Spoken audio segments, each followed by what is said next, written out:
안녕하세요. 영화배우 김정태입니다. 제 고향은 부산입니다. 당신은 혹시 지금 대도시에 살고 있나요? 서울? 수도권? 왜냐면 우리나라 인구 절반이 다 수도권에 살고 있으니까요. 그런데 혹시 그거 아시나요?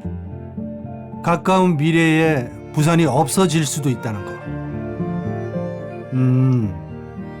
믿기 어려우시다고요? 그럼 지금부터 우리의 이야기에 한번 귀 기울여 보시기 바랍니다. 먼저 한국인들에겐 참 복합적인 감정이 드는 묘한 도시죠. 일본의 심장 도쿄에서부터 이야기를 시작해 보겠습니다.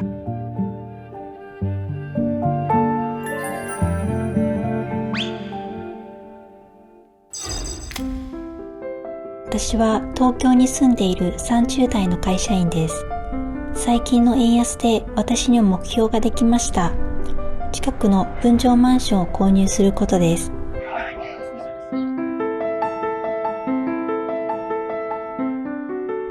頭金のためにできるだけ貯金をしなければなりません。 리미 씨가 살고 싶은 곳은 현재 집에서 불과 500m 떨어진 곳입니다. 작은 강 하나만 건너면 되는 곳.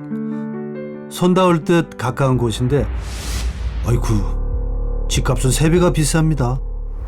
500メートル行くと私が解体新築分譲マンションがある中央区になります。 그녀의 집은 월세 100만 원 정도의 작은 원룸입니다. 인근 시세 150만 원보다 싸게 잡았다네요. 이 지역은 괜찮은 가격의 독신자 아파트가 제법 있습니다. 리미 씨는 열심히 일한 덕분에 몇 년 전 IT 기업의 정규직이 되었습니다. 하지만 이건 끝이 아닌 시작이 되었네요. 리미 씨는 좀 더 안락한, 이왕이면 방이 2개여서 가족이나 친구를 초대할 수 있는 집을 갖고 싶습니다.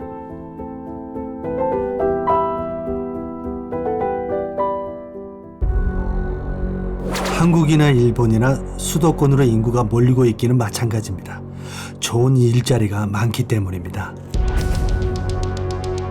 일본 전체 인구의 30% 가까이가 도쿄 인근에 살고 있습니다. 한정된 공간에 사람이 모이면 어떤 일이 벌어질까요? 카룬 박사의 사회 연구에 따르면 동물들은 개체수가 많아져서 차지할 공간이 좁아지면 천적이 없는데도 종족 번식을 멈춰버린다고 합니다. 나 하나 살기에도 좁으니 더 개체수를 늘릴 이유가 없는 거죠. 그런데 사람에게도 똑같은 일이 벌어지고 있는 것일까요? 수도권일수록 젊은 여성들이 출산을 꺼리는 현상이 벌어지고 있는 겁니다. 結婚ですか？今はお金を貯めることで頭がいっぱいでまだ予定はありません。子供ですか？そうですね。いつになるかわかりません。東京の同世代の女性はみんなそんな感じです。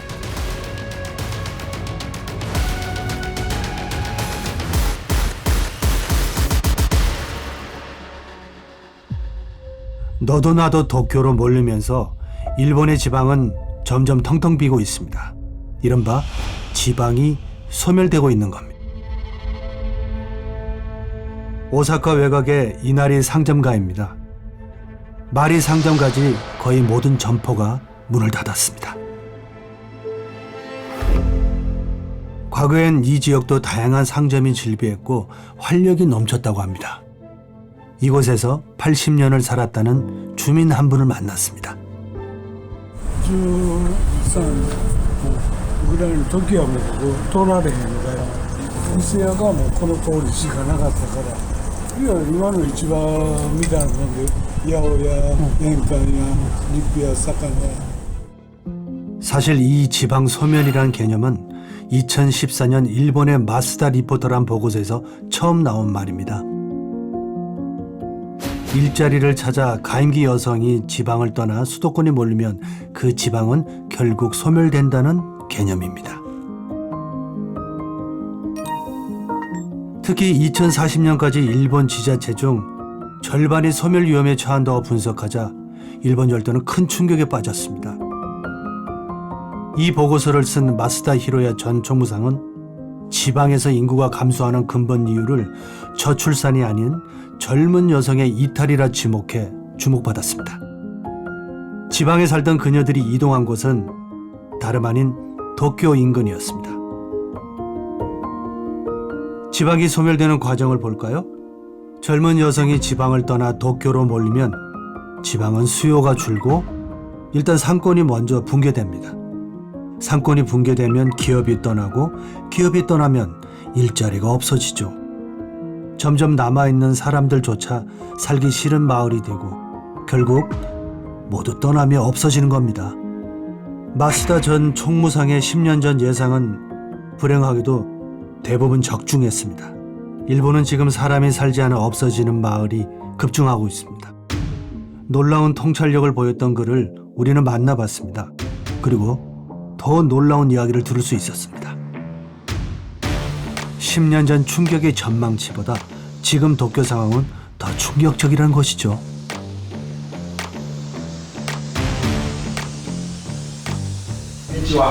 안녕하세요. 出生率が、当時より今さらにまた下がってしまったと。もっと出生率を上げようということで、いろいろ政策を講じたんですが逆に下がってしまったんで、やはり子育て政策をもっともっと強力に推し進める必要があると。今の日本の岸田政権は今年異次元の子育て政策をするということを、宣明しましたので、ぜひその成果に期待をしたいというふうに思います。 가임기 여성 인구의 지방 유출을 막는 것. 일본은 30년째 이 전쟁을 치르고 있습니다. 하지만 각고의 노력 끝에 일본이 얻은 교훈은 생각보다 허탈했습니다. 그건 바로 인구의 도쿄 집중을 막을 수 없다는 것. 그리고 도쿄의 젊은 여성은 아이를 낳지 않아 결국 일본 인구는 현재 3분의 1 토막으로 줄어들 것이란 위태로운 결론입니다. 그래서 일본은 차라리 현실적인 차선책을 선택했습니다. 도쿄가 블랙홀처럼 주변 도시 인구를 빨아들이는 것을 막을 수 없다면 차라리 이런 블랙홀, 즉 대도시의 개수를 늘리자는 발상이었습니다. 그리고 이런 거점 도시들은 지역 젊은이들을 도쿄를 빼앗기지 않기 위해 안간힘을 쓰고 있습니다. 地方消滅で解決しようとしたのは、東京一極集中を止めるということと、もう一つは日本全体の低出生率を改善をすると、この2つを同時に解決しようとしたんですね。で、地方で子育てをする住みやすい環境があれば、若い人たちわざわざ東京に出ていく必要もなくなりますし、 일본의 동경일극, 즉 도쿄에만 모든 것이 몰리는 것을 견제할 유력한 대항마는 오사카시입니다. 이곳은 일본의 제2의 도시, 한국으로 치면 부산 정도 되는 곳입니다. 우리는 오사카에 거주하는 한일 국제 부부를 만나봤습니다. konnichiwa. 안녕하세요. 일본의 편의점 업계에서 점장을 하며 경험을 쌓다가 자신의 편의점을 운영하게 된 문광희 씨. 그는 2016년 일본 국적을 취득해 우에다 다카후미라는 이름을 얻었습니다. 外国人として職探しをした頃には東京行かなあかんなっていうのを思ったぐらい、大阪も大した仕事がなくて困ってたんですけども、今日本籍取得してから、職探しをしてみたら大阪も東京もあんま変わんないなっていうのをすごい思いました。 상대적으로 집값이 도쿄보다 저렴하기 때문에 열심히 일했던 문 씨는 오사카 외곽에 자기 명의의 아담한 보금자리를 마련할 수 있었습니다. 문 씨의 부인 우에다 아키 씨 역시 굳이 도쿄로 이사할 필요성을 느끼지 못한다고 말합니다. なんか子供が東京に行きたいって言うんやったら行ってもいいけど、私は大阪の生活で子育てと文化的に困ってはないです。 오사카에서 만난 사람들은 일본 제2의 도시답게 오사카 시민으로 사는 것에 대해 여전히 자부심을 느끼고 있었습니다. 일본 대기업은 지방 거점 도시에 한국보다 상대적으로 균등하게 분포하고 있었습니다.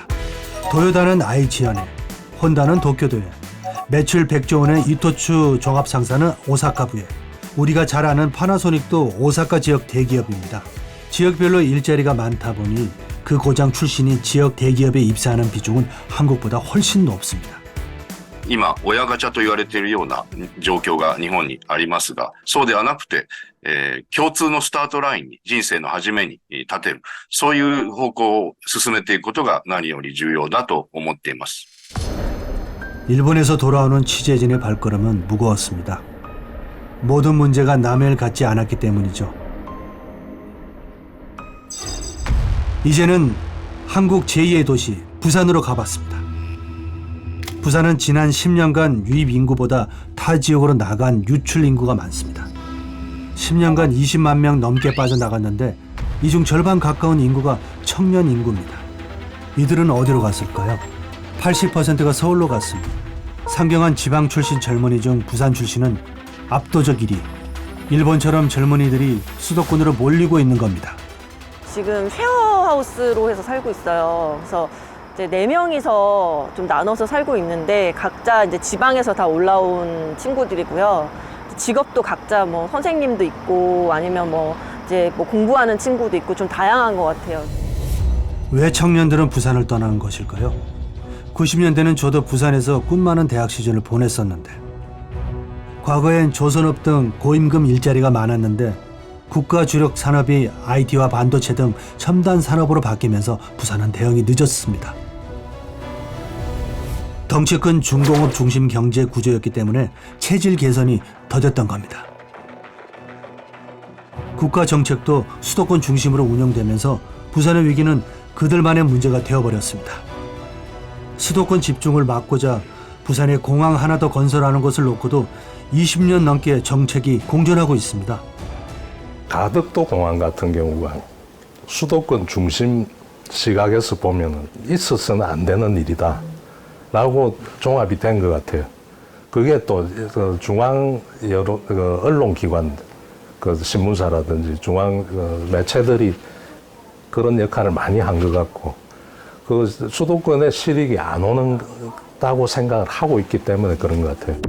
우리는 앞서 일본의 사례에서 수도권 인구 블랙홀이 가속화되면 결국 지방이 소멸할 뿐만 아니라 수도권 출산율도 급감해 국가 위기에 처할 수 있음을 목격했습니다. 일본의 오사카가 도쿄 인근 인구를 분산시키는 대항마인 것처럼 한국의 부산은 수도권 인구를 분산시키는 중책을 떠맡아야 한다는 목소리가 높습니다. 일본 전체 인구의 30%는 도쿄 인근에 거주하고 있습니다. 그런데 한국은 이보다 훨씬 더 심각하죠. 전체 인구의 50% 이상 수도권에 거주하고 있기 때문입니다. 때문에 한국의 출산율은 이미 일본보다도 더 낮은 수치를 기록하고 있는데요. 전 세계가 한국의 미래를 걱정할 정도입니다.